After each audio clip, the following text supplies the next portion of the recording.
जीवन में निस्वार्थ मदद की भावना होना जरूरी। ए लल्ला बेटा जो फॉर्म भर दे मेरा, पैसे निकालने खाते से।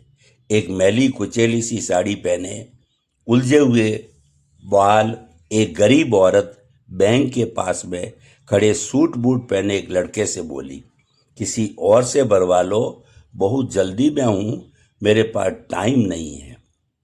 वो लड़का उस औरत को बनाकर बाहर आ गया। वो औरत आंखों में आंसू लिए उस कागज वो हाथ में पकड़े इधर उधर कोई आदमी या औरत खोजने लगी जो उसका फॉर्म भर दे।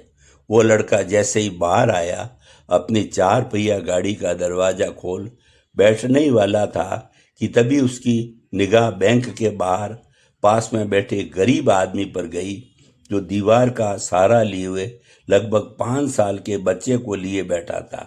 पास में एक डंडा रखा था, उसकी आंखों से आंसू बह रहे थे। बच्चे को कुछ खिलाकर पानी की बोतल से उस बच्चे के मुंह में वो पानी डाल रहा था।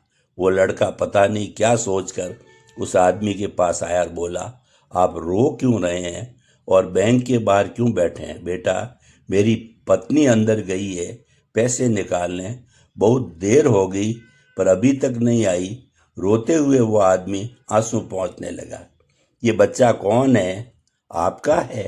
हाँ बेटा, इसे दिल की बीमारी है, बहुत इलाज करा रहे हैं, सब बिक गया हमारा, पर मेरा बेटा सही नहीं हो रहा। रात से तबीयत ज़्यादा ही खराब है, नीला पड़ रहा है। क्या करूं मैं अपने बच्चे को? मरता हुआ नहीं देख सकता। भगवान मुझे ले ले, मेरे फूल से मासूम को बचा ले। बहुत हिम्मती है मेरा बेटा, तभी तो देखो चेहरे पर कैसी मुस्कान है इसके। वो लड़का इतना सुन तुरंत अंदर गया।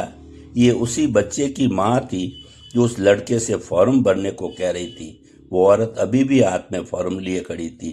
उसने उसके हाथ से फॉर्म लिया, पासबुक मांगी, जल्दी से फॉर्म फिल किया। उस औरत से कहा, पैसे निकलवा लो आप। उस लड़के ने उस औरत की पासबुक की फोटो खींची, बाहर आया, चुपके से उस बच्चे और आदमी की भी एक फ़ोटो खींच ली। अपनी गाड़ी के अंदर बैठ उसी समय ट्विटर फेसबुक पर शेयर कर दी, यह लिख कर कि जितना हो सके आप लोग मदद कीजिए।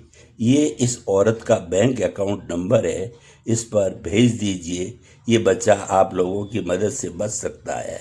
आज वो बच्चा बिल्कुल ठीक हो गया है।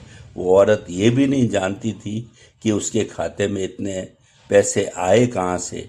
उस लड़के ने उस औरत को तिनके का सहारा दिया, पर उस सहारे से उसे उसके लाल को बचा लिया। बस निस्वार्थ मदद की भावना होना चाहिए। रास्ते अपने आप निकल आते हैं। हम किसी का जीवन बचा सकें तो हमारा